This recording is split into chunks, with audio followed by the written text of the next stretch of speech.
আমাদের শোচনীয় অবস্থা। আমরা একটু বৃষ্টি হইলে অনেক পানি, বন্যার পানিতে আমরা বাসি। এই যে আমরা প্রথম বছর ওনাদের বিল্ডিং এর ছাদে বৃষ্টিতে ভিজছি, আজকে দুদিন আমাদের কোনো খাবারে নাই, আমরা পানিতে বাসি বাসি হাঁটতেছি। তো এরকম আমাদের দিন যাইতেছে।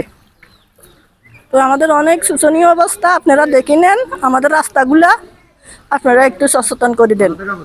এই নালিটার ভিতরে বল্লি গাড়ি 3 দি পানির প্রতিবন্ধকতা করি ছোট শুরু করে এটাতে আপনার জাল বসায় মাছ খায় তারা। হাজার হাজার কৃষক কিন্তু কষ্ট করতেছে। মানুষের সবজি, এখন আমার সবজিও পানির তলে আছে, এই মুরব্বীর সবজিও পানির তলে আছে। আমরা কৃষক মানুষ সাধারণ কৃষিকাজ করি খাই, ওইটাতেও আমরা খাইতে পারতেছি না।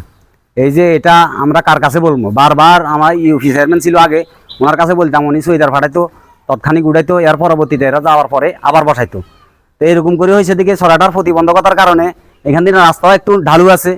দীর্ঘদিন ধরে আমার 47 বছর বয়সে আমি দেখি না এই রাস্তায় কোনো সংস্কারের কাজ হইতে, কেউ আসতেও দেখি নাই।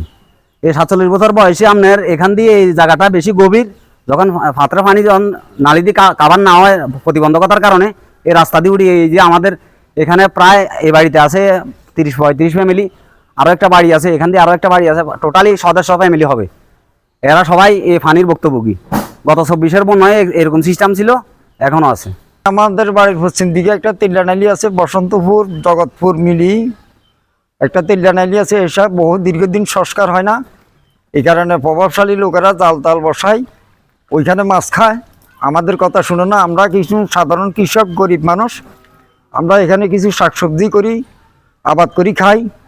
এরা পানি যখন বন্ধ করে রাখে টিন টিন দিই, তখন মনে করো পানিগুলো আমাদের এখান দিয়েই আসি, আমাদের এখানে ক্ষেত খামারগুলো সব ডুবে গেলায়। এর করে বারবার বলা হয়েছে, কিন্তু এরা উঠে না, জাল উঠে না।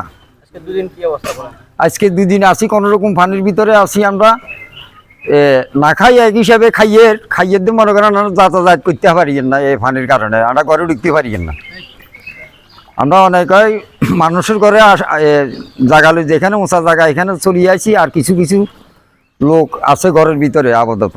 বরিয়া ভাঙনা ভাঙছিল, ভাঙনার পরে তারপরে এখান দিয়ে রাস্তা অবৈধ পানি ঢুকছে, আমাদের ঘরে বাড়ি পানিও ঢুকে গেছে। এখন আমরা অনেক কষ্টের ভিতরে আছি, গাড়ি ঘোড়া কিছু চালাতে পারি না। তারপরে ঘরে খাই খোরাকও নষ্ট হয়েছে কিছু।